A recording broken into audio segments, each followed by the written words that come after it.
On this episode of the Ministry of Motion Pictures podcast.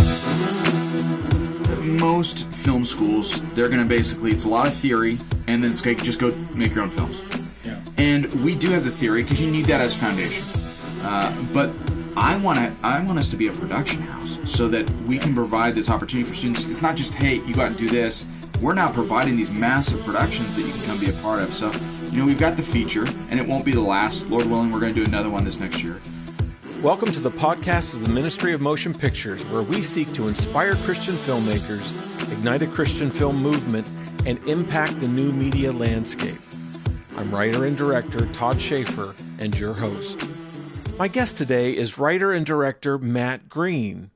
Matt began his career making music videos, and he later produced the faith-based film No Greater Love for Lionsgate, which was directed by Brad Silverman. Matt is also a professor at the Masters University, where he helms the Cinema and Digital Arts program. In January of this year, the university released its first feature-length movie, The Man from Nowhere, which was written and directed by Matt and made by 27 of his students. This is episode 45. Matt, welcome. Thank you for being a part of the podcast. It's a pleasure to have you here. My pleasure. Thanks for having me. You are a filmmaker and an instructor at Masters University. Is that correct? Yes. I've been at Masters now almost 7 years, a little over 7 years. Okay. And you're teaching the cinema program. I oversee our Cinema and Digital Arts emphasis, which is currently housed within the communication major.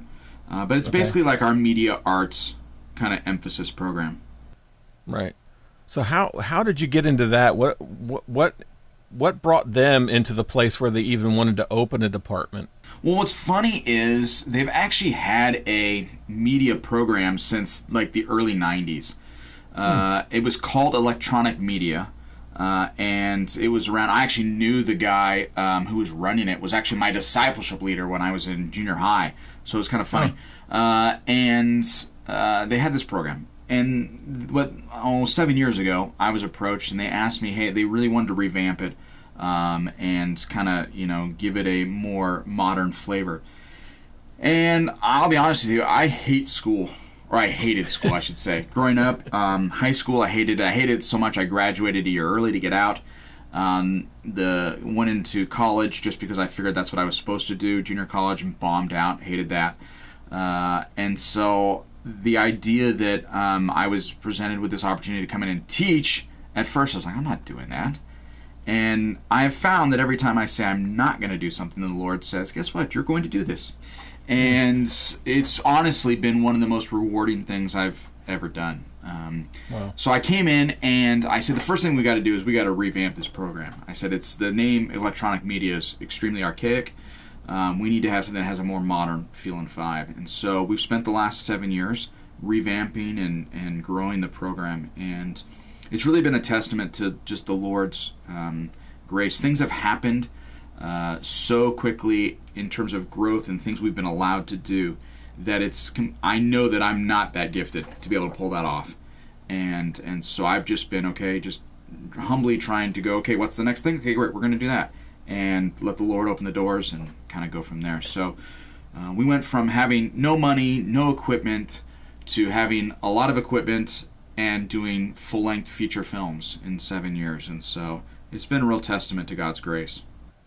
That's incredible that you were able to mount a feature film with the students and get something really nice done. What's crazy is that we shot that entire movie, The Man from Nowhere, in 8 days.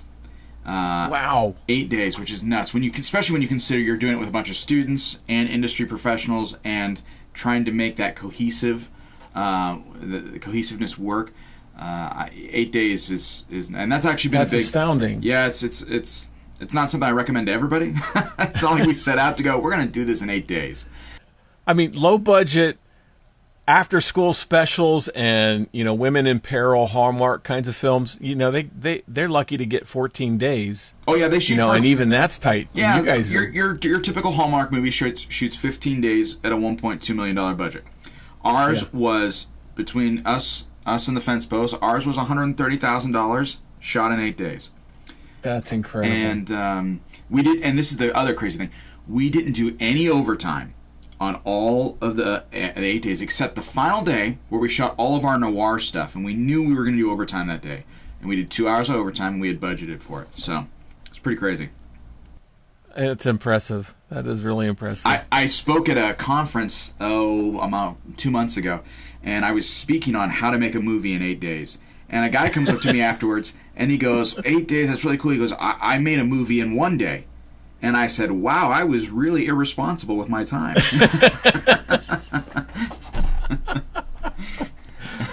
Oh, my word. Well, I guess, when you think about it, once you get the basic machine together, a lot of what holds up the bigger productions is just the scale of the production and the expectations of everybody. But when you're doing it on your own, I guess, is that how you account for you being able to shoot it in 8 days? Yeah, there was less hands involved, without a doubt. There's less red tape. And so we would just, as we were setting up, we made sure we wrote the script myself. I got the bones done, and I wrote that in 2 weeks. Because the way it just went about was the fall of, I guess this was the fall of 2018, or 2019, excuse me, when we were thinking about doing it. I went to the school, pitched them on it, and the school said, okay, yeah, we're interested. We'll put up half the money, you bring the other half. And I said, okay, done deal. And I said, well, now I got to write the script. And they had to approve the script, of course.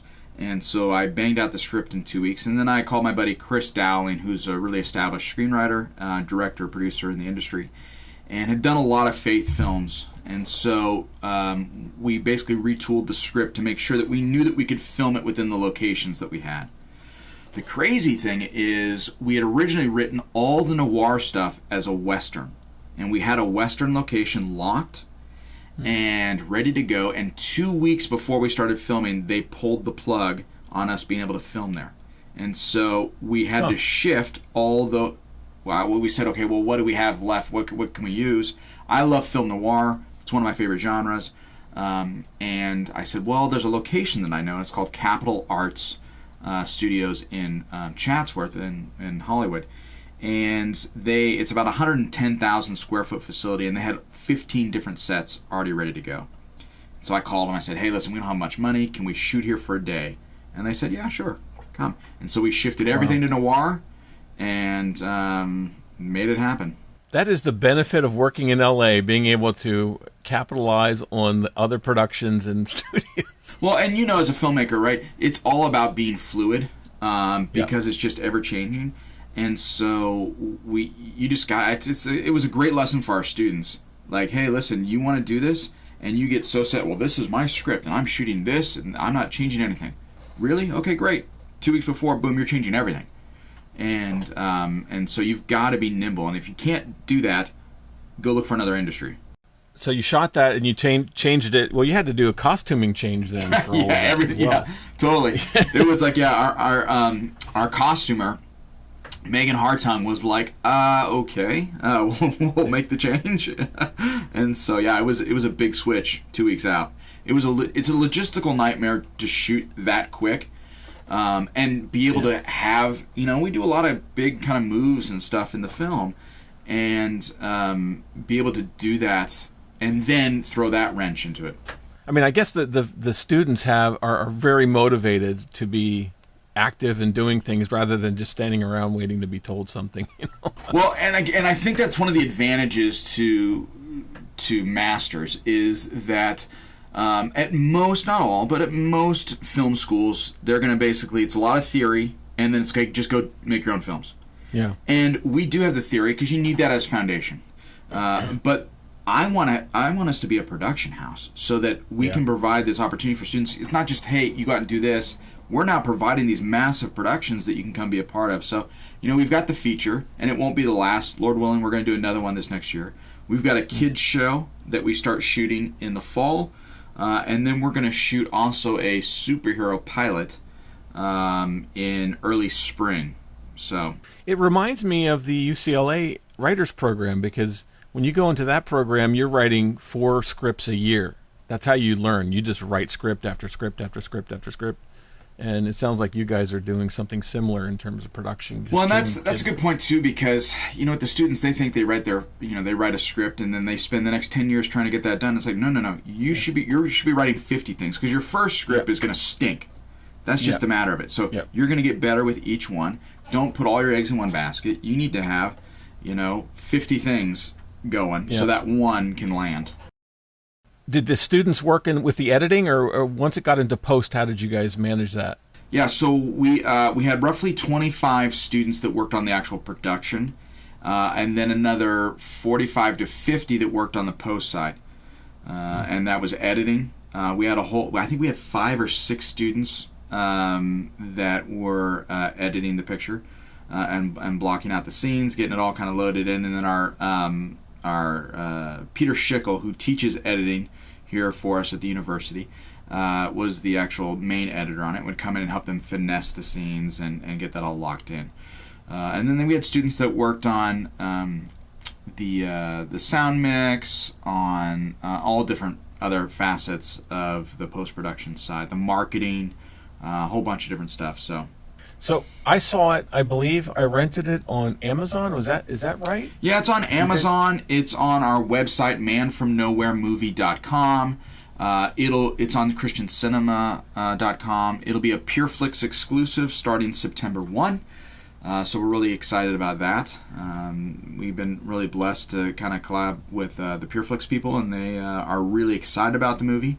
It's a little outside of their typical wheelhouse of films they do. Most of their films are romance, and our film isn't that. It's a father-son story, and so it's a different demo than they typically go after, and so we're excited to kind of help them branch out with that.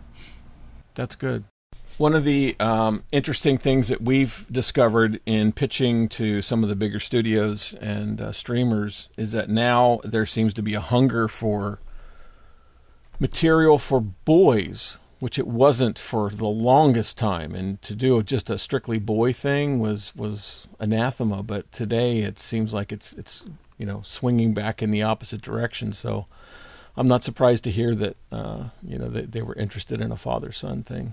Yeah, it's tough. I mean, because most faith films, the average, the key demo for a faith film is 35 and older female. And that's because the moms watch the movie and then force everybody else in the family to go see it, and buy all the DVDs and hand them out to everybody. And so trying to kind of engage the other sectors of the audience in that, it can be a challenge, but it can be done. Yeah. Right? There just has to be content that they're interested in. How did this deal with PureFlix come about? Yeah, so we finished the film, and we had a mutual friend who had done a film or sold a film to PureFlix, and just happened to send the link on over there.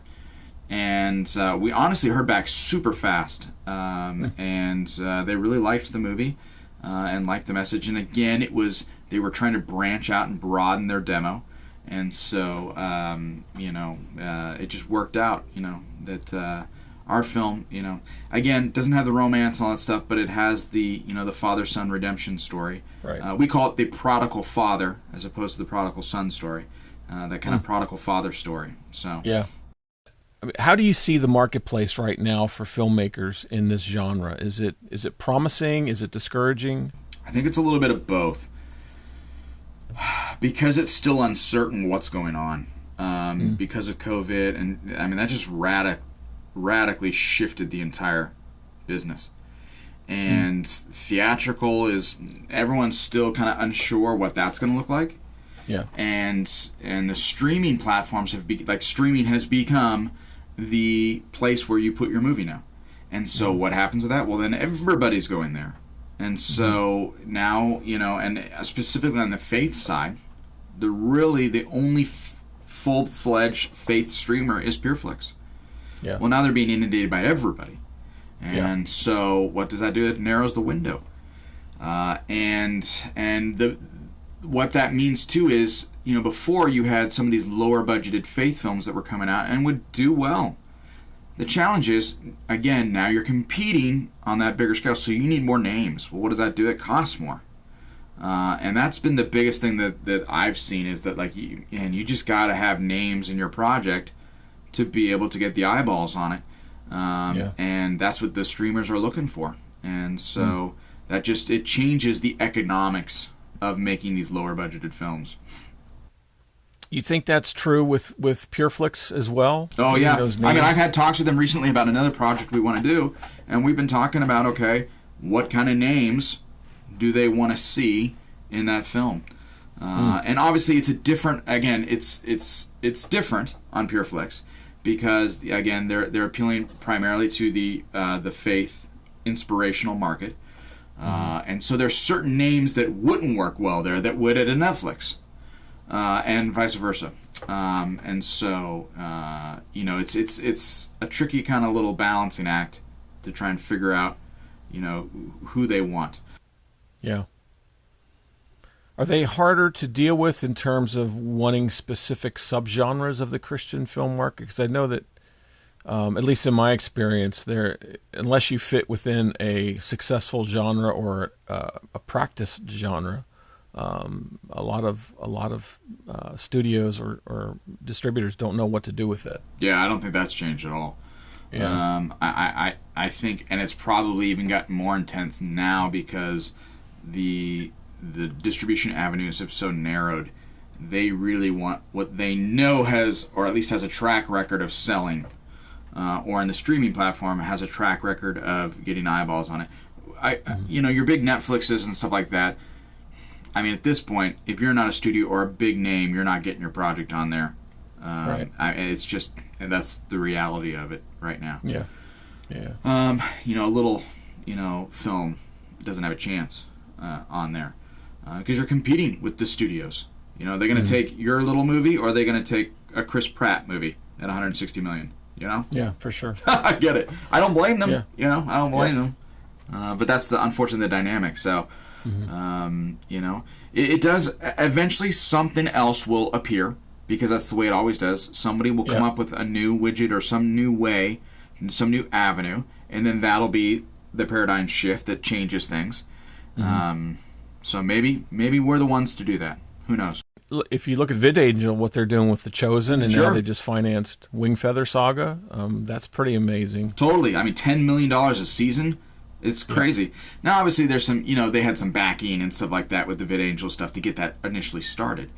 But, and they're a great testament to just how it's not just that. I mean, they've got a whole, the merchandising around that, too, is amazing. I mean, there should be a whole study just done on what they've done on that. It's pretty impressive.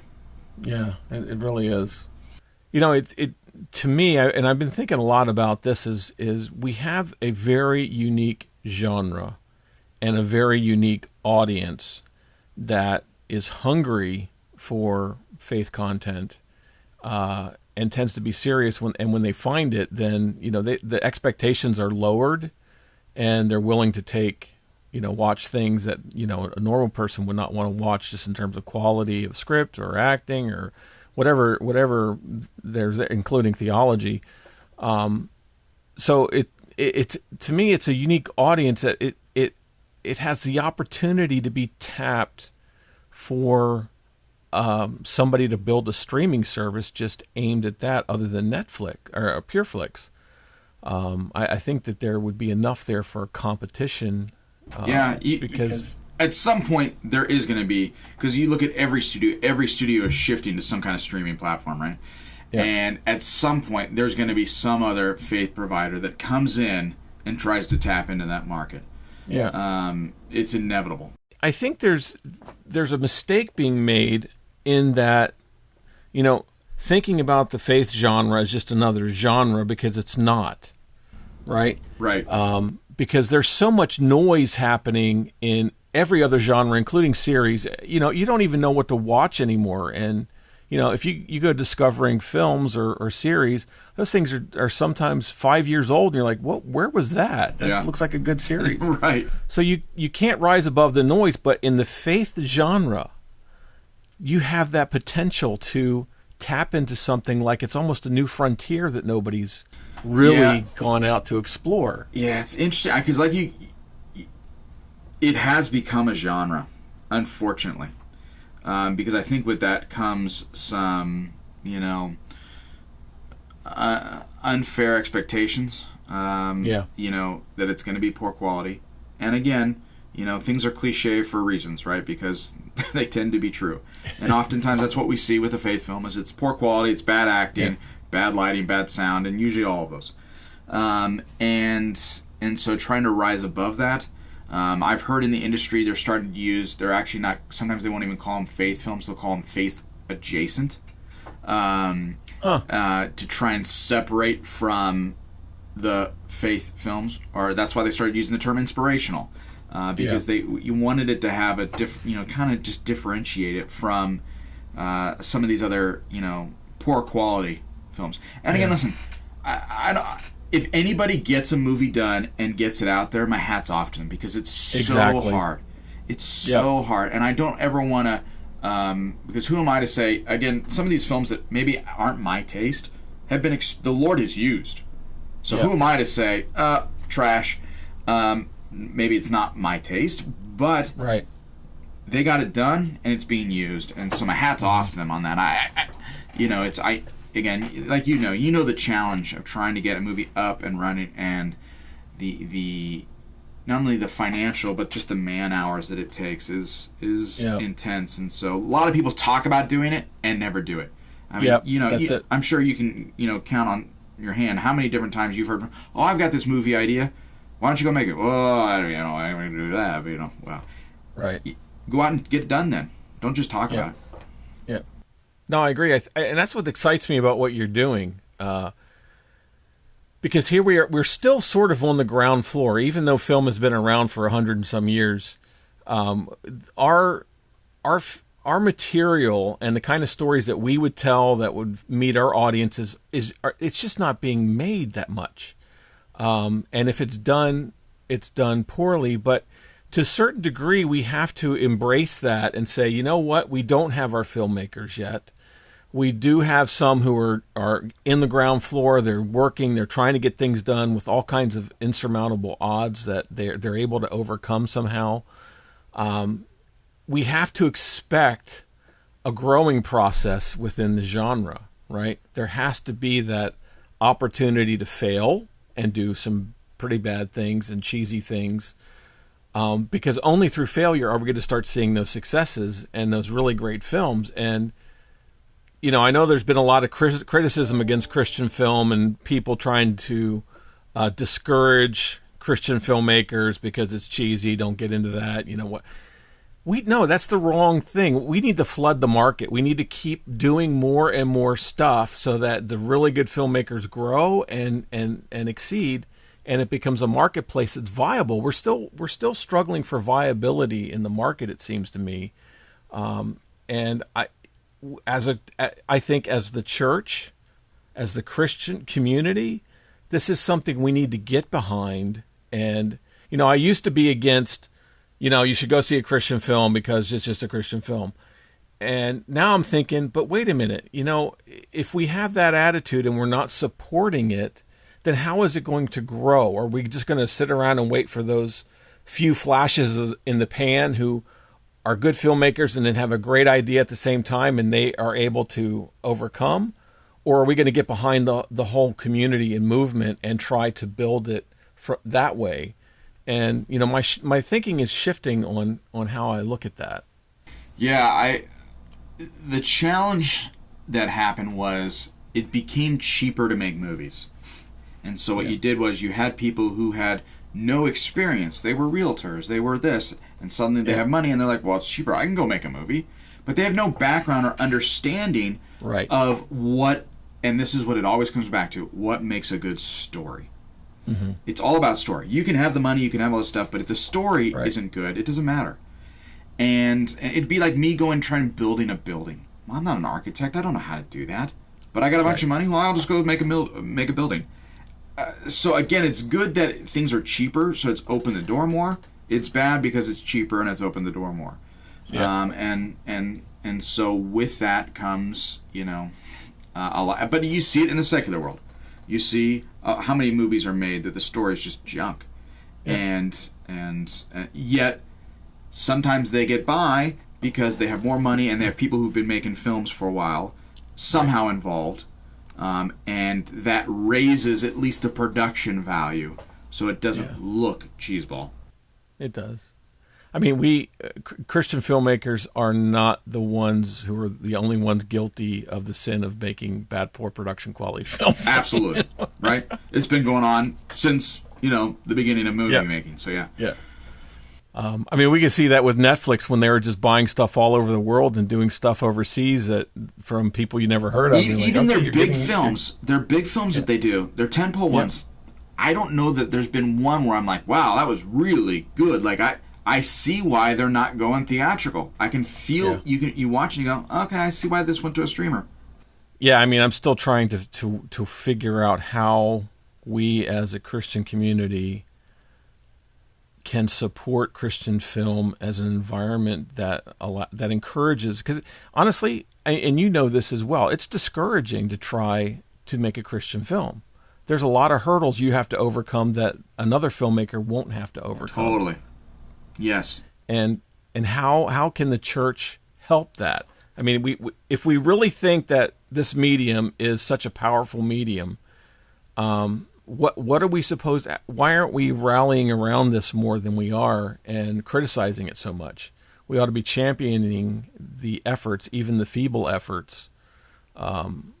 Because the church, the church and media have this weird relationship, right? It's often seen as, well, that's evil. It's Hollywood is all run by a bunch of pagans. Well, yeah, for the most part it is. You're right. So is every other industry. Yeah. But media is the information currency of our day.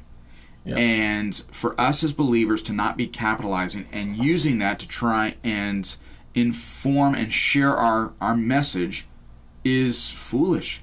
I mean, God is gifted, just like He's gifted you artistically, He's gifted me and many others.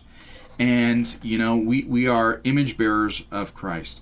And so that there's a creative component to that. So to say that some of us have not been gifted, that is foolishness. And so what should we be doing? We should be using that giftedness to get out our worldview, to share our message, to do redeeming content. COVID it used to be a difficult challenge for me, not a difficult challenge, but it was always a question that I'd be asked by parents of incoming freshmen at Masters. Okay, how does my son or daughter get a job in entertainment or media or whatever? And I used to have to kind of walk, well, with COVID, I don't get asked that question anymore because they see how powerful media is because they were stuck in a home for, months. And they see the value and how powerful it is. So it really is. Churches. I don't know about your church, but I think that I've seen a shift even in churches and how they're using media right now. So it's. I think they're starting to get it. Some of the more conservative evangelical churches are a little slow to the game in terms of recognizing that and supporting. And I'll be honest, even at Masters, even though they had this, media program, a movie and all that stuff 7 years ago, no way. And it wasn't really inside their wheelhouse. Well, I had to prove to them that we were going to do stuff that wouldn't A, embarrass them, and B, would fall within what we believe theologically, our brand, all that stuff. And so I think this movie was a big turning point for them because they saw, oh my goodness, we can do stuff. Again, it's not The Godfather, but we can do stuff that is, of quality within our means, and do stuff that is still within our core set of beliefs. And if we can do that, why are we not doing more?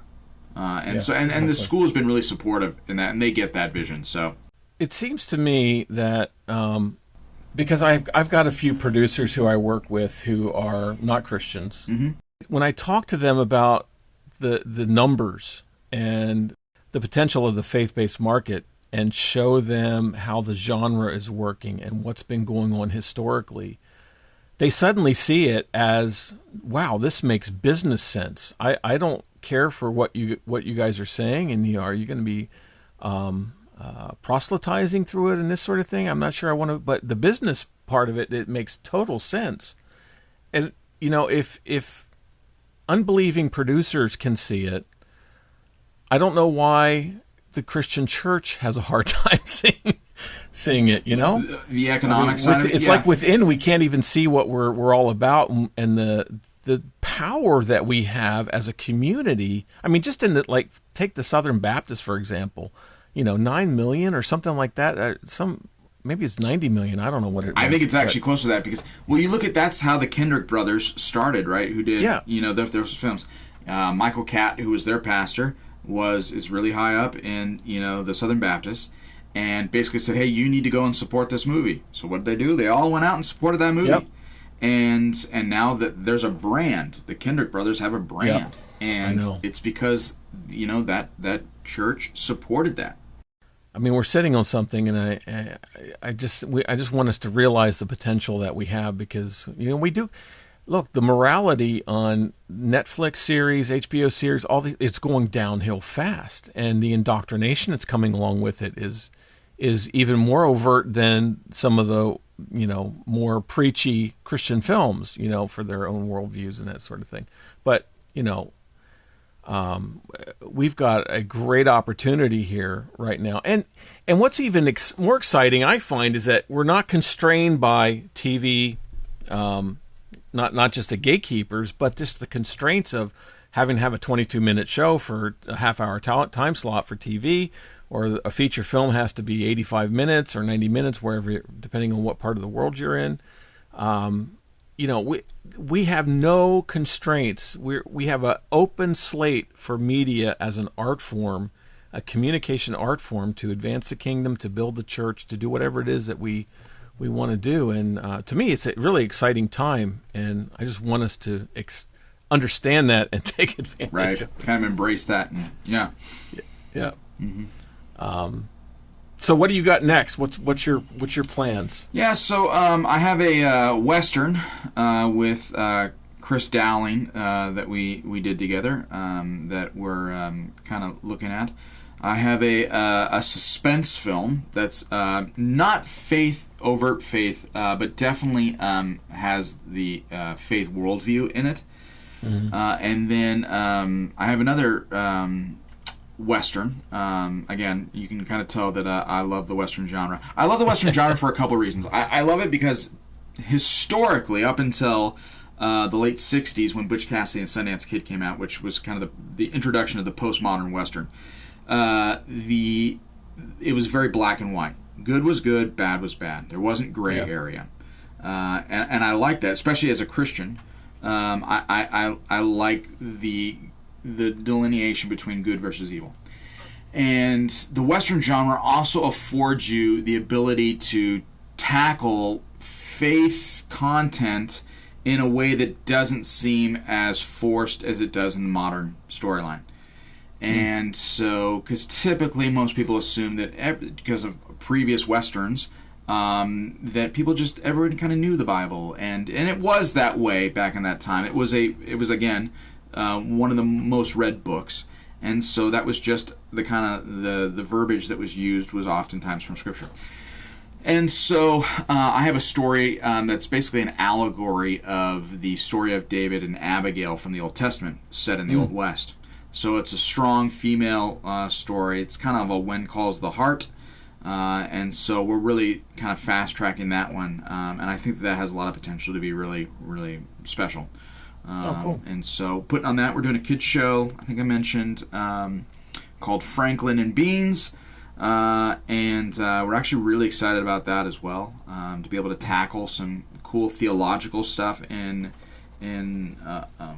hopefully, and even, again, speaking to how the industry has inundated and taken over the messaging, even shows on Nickelodeon and Disney Plus or Disney Channel are being inundated with a whole bunch of reprogramming that they're trying to do to these kids. Well, they can't get the adults, so what do? We just go and reprogram the kids, train the kids, and so to trying to combat that and give parents of young children content that they can watch and not worry about, and also have the opportunity to teach them some theological truths that they wouldn't get otherwise.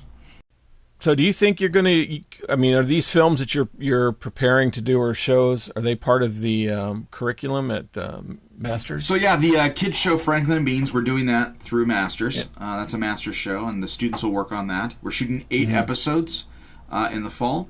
It's a combination of live action and about 5 minutes of live action each episode and about 7 minutes of animation. And then the Abigail would be done in conjunction with the university as well. Cool. And so we're excited about that. And then the superhero pilot that we're shooting is also being done through the university. We run that through a really interesting class that we call the Winterim. And it's typically a week-long class. And last year we did a Western. Took the students about 3 hours outside of Los Angeles, put them all up in hotels, and we shot on this Western town for 3 days. So it gives them the opportunity to work on a real set. It's a location shoot.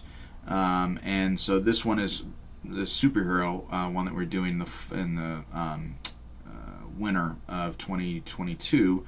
Will be probably the most ambitious thing we've ever done. So we're doing big model shoots and all sorts of stuff. So pretty excited about that.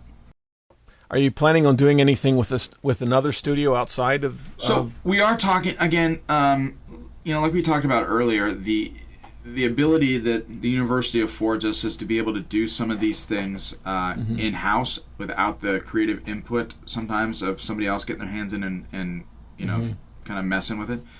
Yeah. But we are talking to a couple studios about doing some of these projects with Abigail and then with the kids show as well. I already know of a couple places that want to license that. So it's a dream come true to have a crew, at the school that's going to do your stuff without anybody interfering.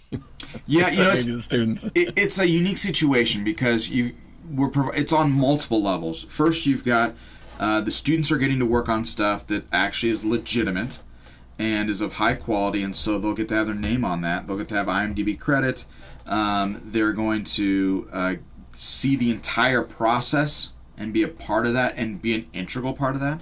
And then it's creating content that then the university can sell and help market itself. So in terms of multiple levels, it's kind of a unique kind of system.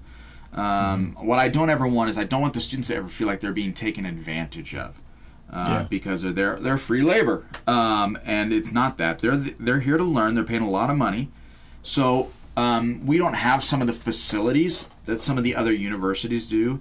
So great, we're going to do these productions and provide them amazing opportunities. So.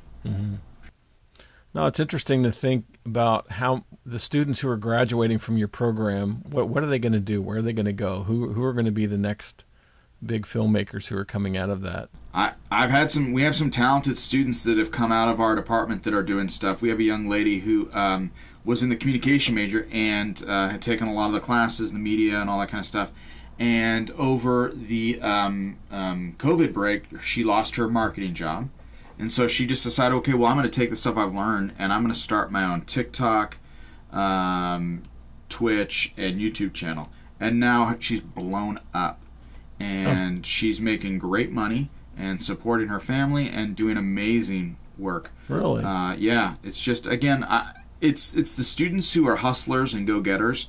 They're going to really do well and thrive. Because when they come to our program, it's really entrepreneurial minded, and so we really try and encourage them. I don't want you thinking 4 years from now, how do I get a job? I want you thinking about that right now from the start.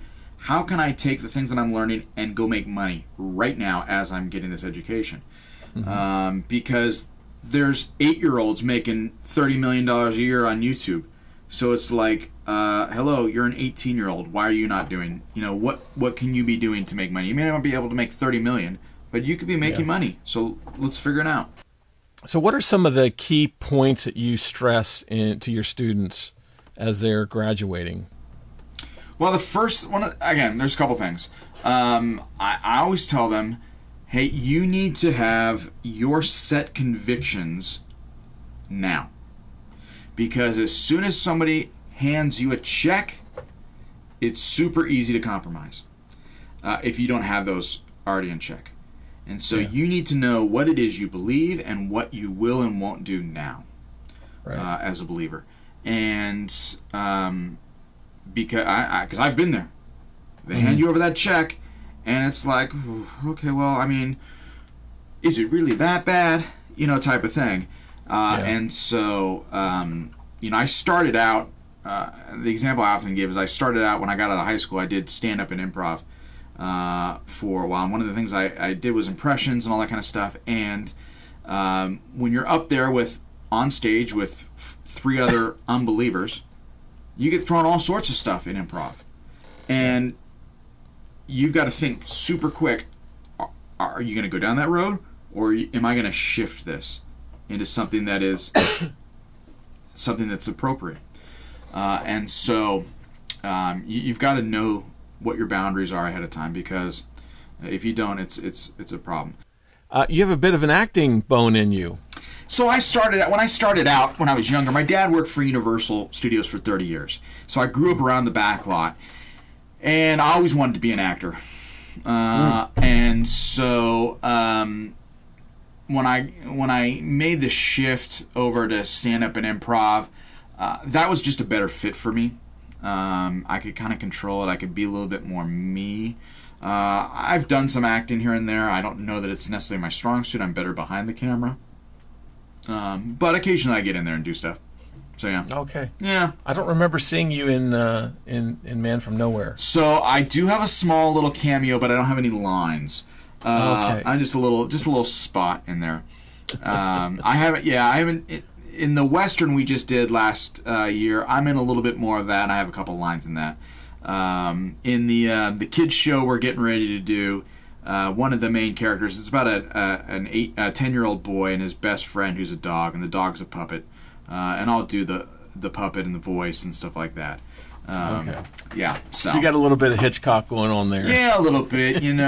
I still occasionally brush out the impressions, and I teach a class at Masters, a speech course, and it's a gen ed course. But I teach it because I like to. It allows me to interact with students who aren't in our department that I would never get to interact with otherwise.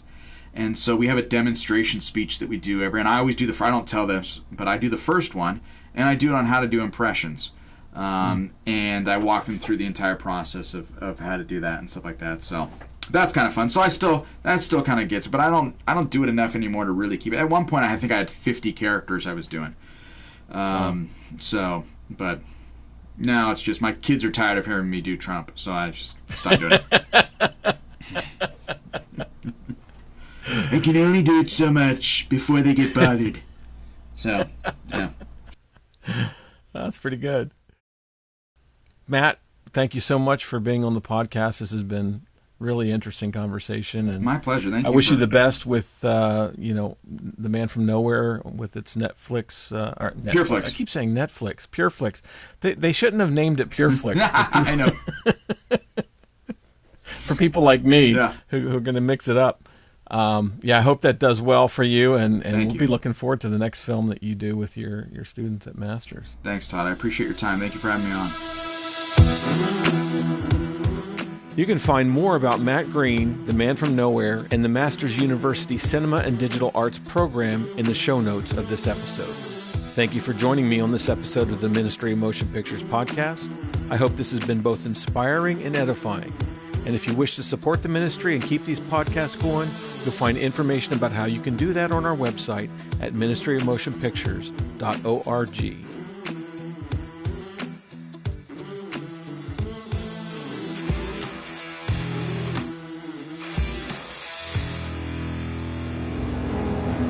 What we do in life echoes in eternity.